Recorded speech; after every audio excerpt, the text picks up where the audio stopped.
NFL Week 16. Winners and losers from Saturday and yesterday. One more week to go.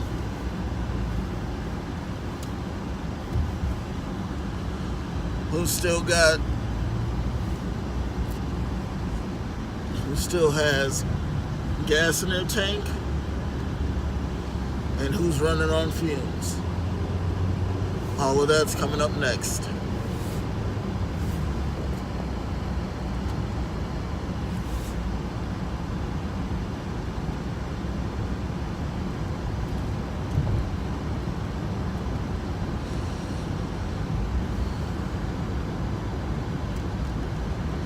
Good morning, YouTube. Welcome to another edition of Home to Work Vibes. I am your hostess with the mostest, Shelton Ponder. Welcome to my channel. And I appreciate all of you that do watch this channel. It's very much appreciated. I really do enjoy it. You all are the best. If you are new, do subscribe. If you are returning, do like, comment, and share this video out. If you are on social media, follow me on Instagram and Twitter at Tony Gumble 21. That's Tony. I don't know why I keep getting that mixed up. TonyGumbel 21. Before we start off yesterday and Saturday's games, I'd just like to say from me and my family to you and yours, Merry Christmas Eve today. Merry Christmas to you all tomorrow. I hope that it's a prosperous one. I hope that you and yours are very enjoyable. Hopefully you have family who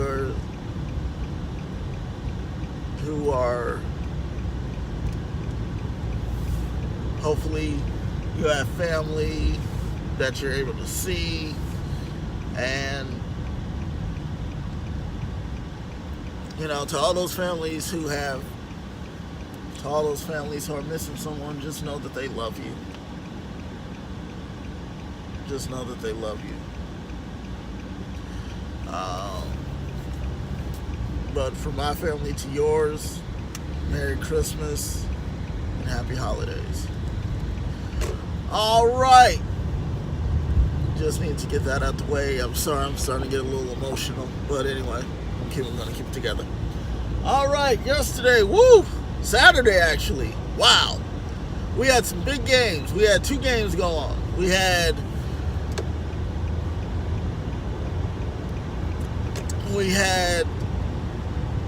the Titans and the Redskins in the afternoon game. And in the nightcap, we had Baltimore at the Chargers.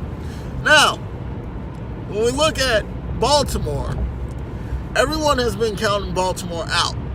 Everyone. There has not been one person on their due earth that has counted Baltimore out. And the reason why they counted Baltimore out, because of their play style. Their play style was bad.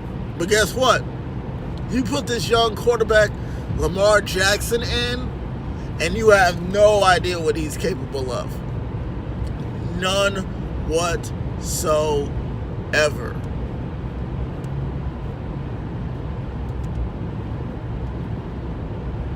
You have no idea what this young man is capable of.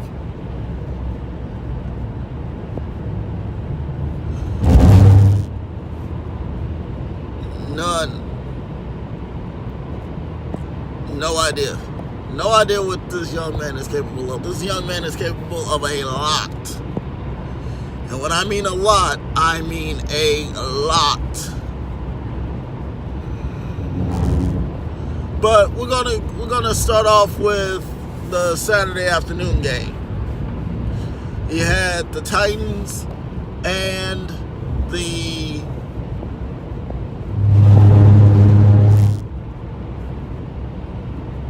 you had the Titans and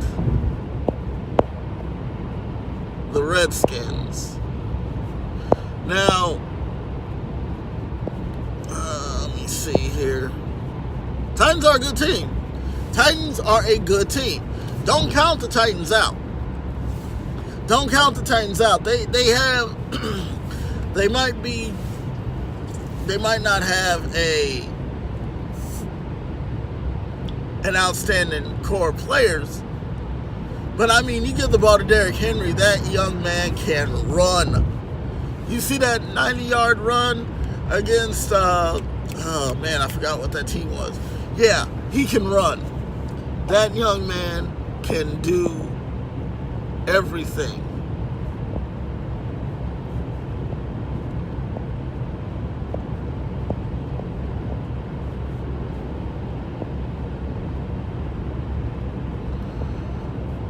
That young man can do it all. But anyway, Saturday, Titans beat the Redskins 25-16. 25-16. Marcus Mariota left the game. He was doing pretty good. Adrian Peterson, this guy just won't quit. He went 26 for 119 yards. Man, you know what? For him to be in the league for 11 years, mind you, he entered the league in 2007. That's when Marshawn Lynch entered the league.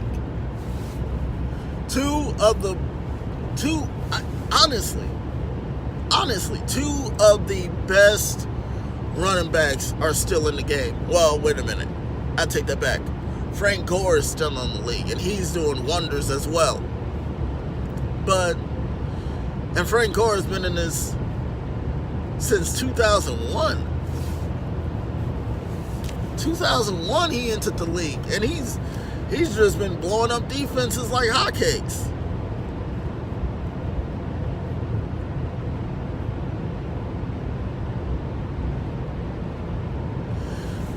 He is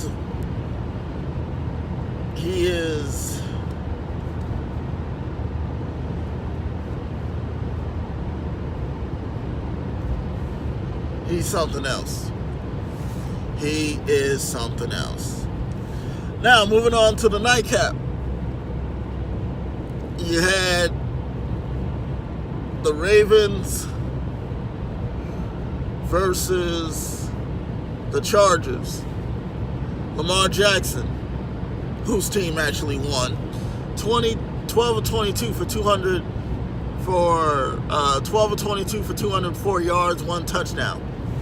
Man, let me tell you, that young man right there is going to be somebody in Baltimore. You just give him time, you get him a good offense around him, and guess what? That offenses are just stymieing defenses. They are. It's like they can't be touched. They cannot be touched.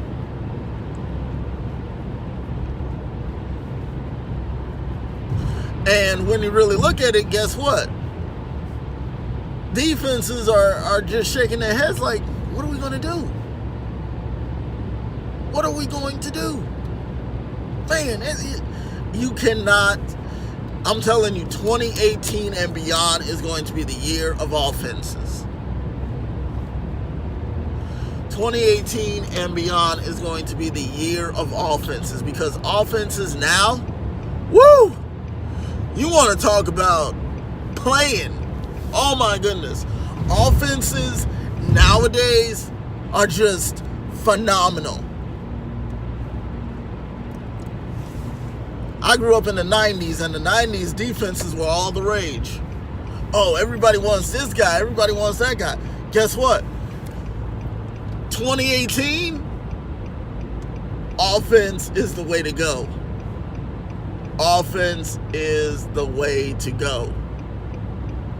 I'm telling you, this 2008, like I said, 2018 and beyond is going to be one heck of years for offenses. Offenses are just going to get better and better and better. Defenses are still going to be scratching their heads saying, how in the world do we stop these guys? I got an answer for you. You can't stop offenses. You can't. You got the running back who is just beastly. You also have a quarterback who is mobile as all get out. I mean, you have tight ends who are getting shorter and shorter. You have tight ends who are getting taller and taller, but slimmer and slimmer to where they're. You can't stop them. Okay, let's just get that out the way. You cannot stop them. I don't care who you are. I don't care if you're the best defense in all the NFL. You can't stop them. Oh yeah, you could try to. But guess what? The quarterback has a backup plan. He says, oh, you're going to throw that play on me? Okay, watch this. He's going to throw another play on you.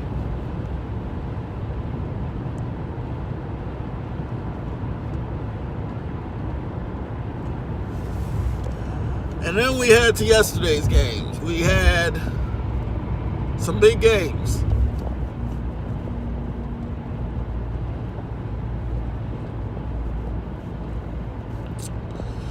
One of the big games was the Packers and the Jets. Woo! That game came down to the wire. That game really came down to the wire, but we'll touch on that here in a few.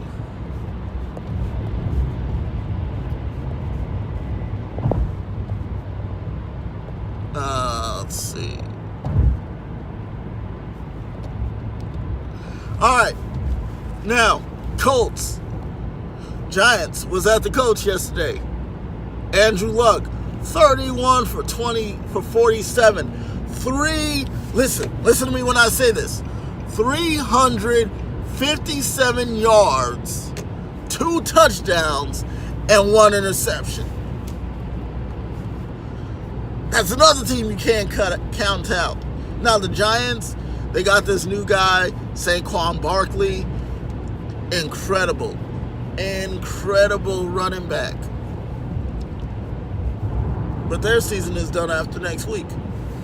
Colts, they still have a chance to move forward. Moving on to the other games. Eagles, wow. Now, let me tell you something about the Eagles. Remember when I said that they were on that little Super Bowl hangover? Yeah, they knocked that hangover straight out of them.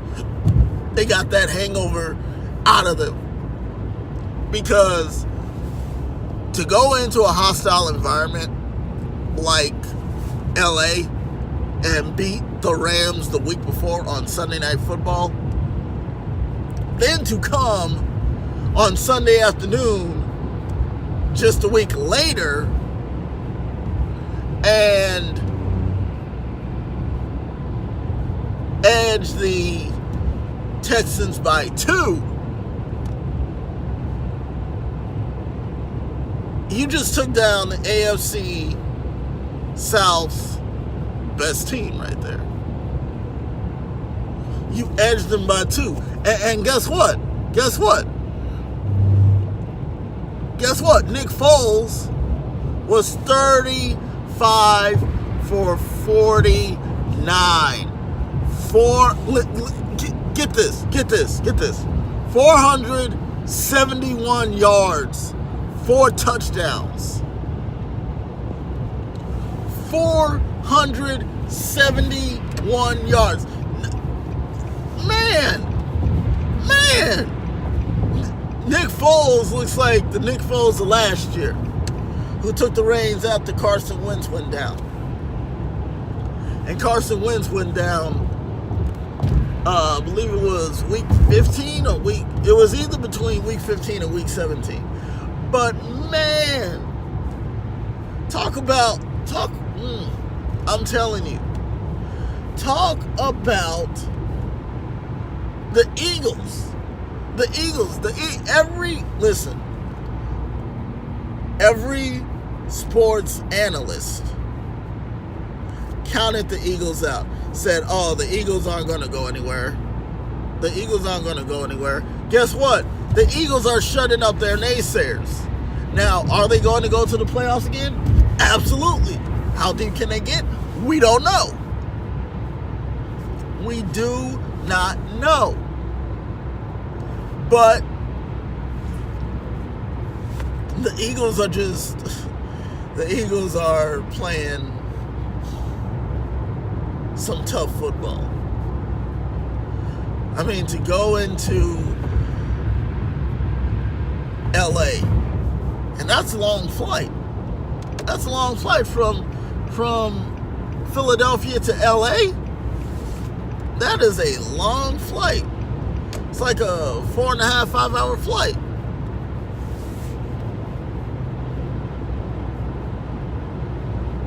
You could go from Kansas City to St. Louis in that amount of time. Or, you go to Kansas City to Joplin and Kansas City to Joplin or Springfield in that amount of time. And then to get your batteries recharged, and then to have the Texans who just last week beat the Jets by 7 points. That's a team who is definitely going to the playoffs. Moving on.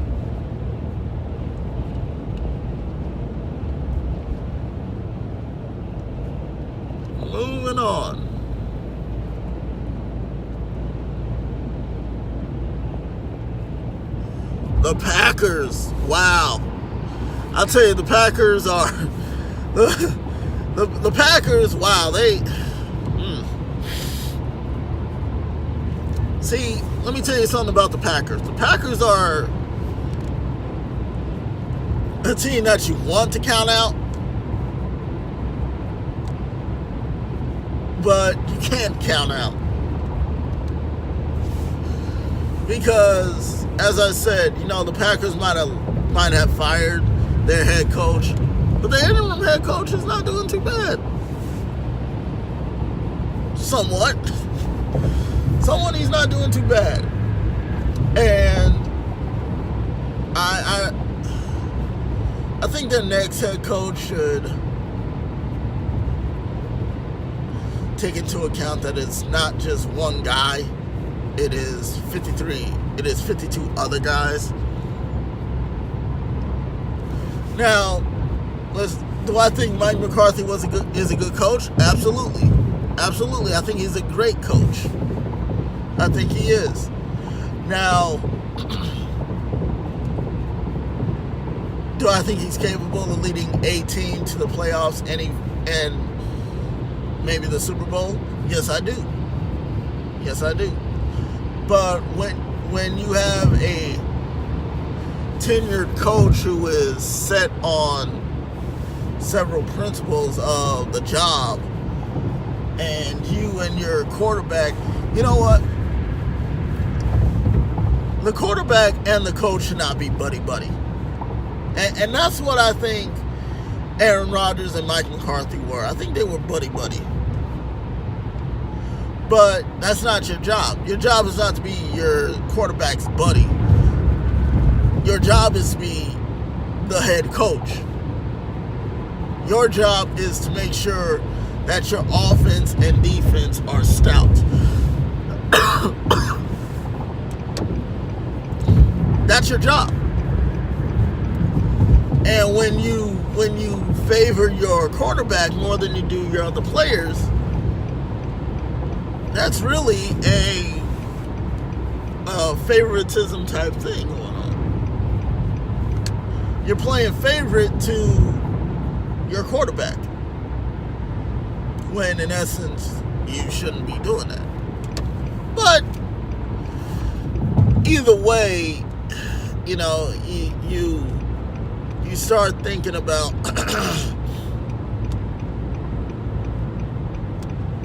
either way, you can't allow your emotions, and I know that a lot of the time they let their emotions get the best of them. I get that. But at the same time, though, it's like you can't favor your quarterback. You just can't. And that's what I think he was doing in the last several years of coaching. He was favoriting his quarterback. And you can't do that. But anyway, Packers went into New York yesterday, and boy, the Jets gave it all they had. But they started to hit the fumes. They started to sputter out a little bit. Anyway, yesterday, the Packers beat the Jets in overtime, 44-38. Aaron Rodgers came close to Nick Foles, 37-55, 442 yards, 2 touchdowns, no interceptions.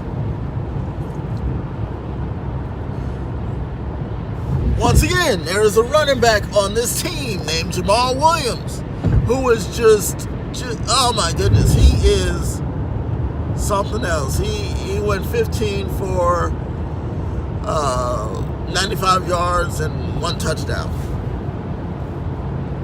That's what I mean by running backs are getting better and better and better.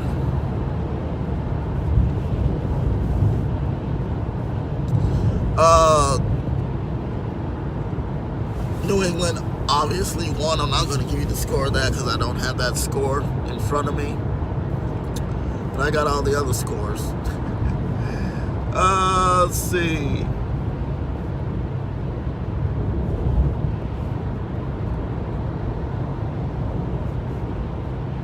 Saints. Wow.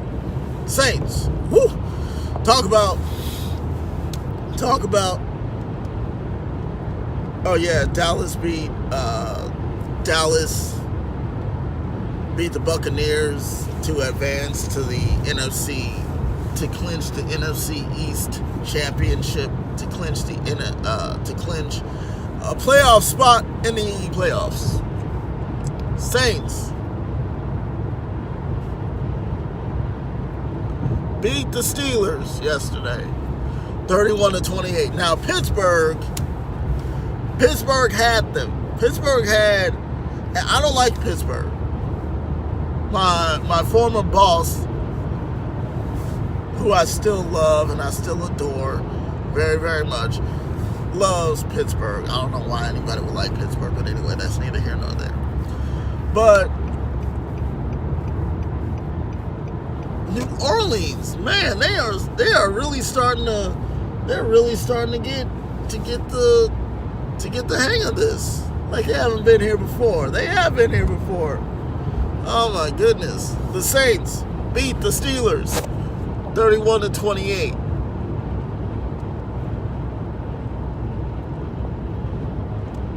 And you know that Drew Brees had an incredible game. Drew Brees had a tremendous game.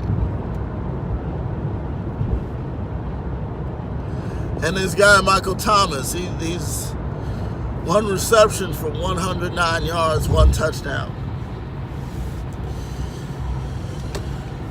I told you, offenses are starting to get agile.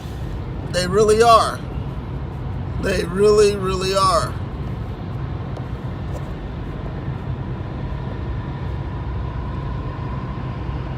The Bears. Woo! The Bears shut out the 49ers yesterday, 14-9. Talk about a low-scoring game right there. Talk about a very low scoring game right there.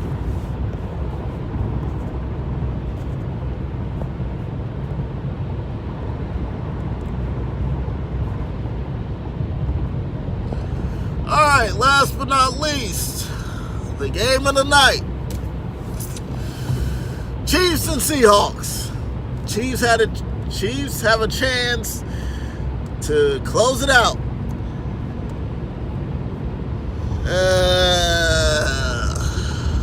Chiefs are now 11-4.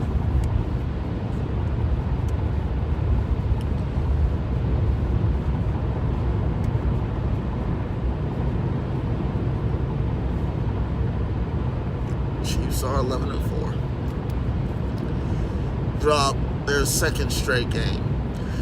This is my whole thing. Oh yeah, they lost by 7. Patrick Mahomes, 23 of 40 for 273 yards and 3 touchdowns.